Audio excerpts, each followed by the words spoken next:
So this is the gaming PC of the month, the $1,000 gaming PC. I feel like this is the golden budget for any PC build that's for 1440p 4K. Hope you like this video, hope you subscribe, and let's make it short and sweet and get into it. The CPU, we're looking at the Ryzen 5 7500F. Now this is a CPU that you have seen multiple times. It goes from $120 to $125. It's a really good 6-core 12-threaded CPU. I have it for myself, and yeah, it's kind of comparable to something like a 5800 X3D. It's better than a 12600K, which is for $150, but it's a 6-core 12-threaded CPU. It doesn't provide the same performance when it comes to multitasking. When it comes to gaming, it's just better. The board, we're looking at a Gigabyte B650M D3HP. Now this board is really good, a really basic board, the standard that will hold you fine for the next, 3 to 4 years for the rest of the AM5 lifespan, but it doesn't have the best capabilities, not the ones that, the higher end boards has, like overclocking, for example.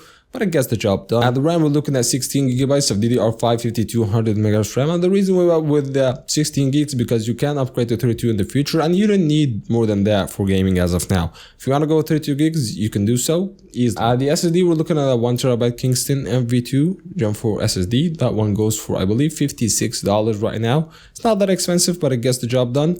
I really love this SSD. SSD fast boot up times, loading speeds, a Gen 4 SSD, and it will get the job done. Which brings me to the GPU.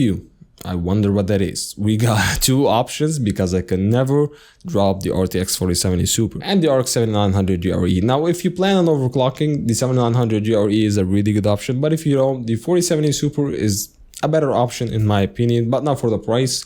For the things that it provides, it gives you really good performance, it gives you ray tracing, it gives you really intensive apps, invenc encoder, all that stuff that you need for as a content creator. But if you're not a content creator and you only need performance, you have to go with something like the 7900 GRE, a 16 gigabyte GPU, a really better performance at 1440p overall, but not that big of a difference. Maybe in the future it would be, but for now we're looking at 5% only difference, but it's for cheaper.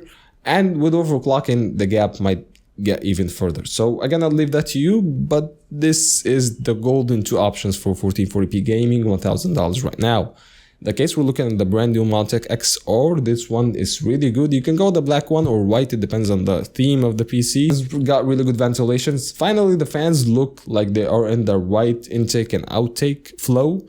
So yeah, it's gonna be decent and better than the DIY case, hopefully, in terms of ventilation. Power supply, we're looking at 600 to 700 watt A+ bronze rated. You can go with EVGA, you can go with anything.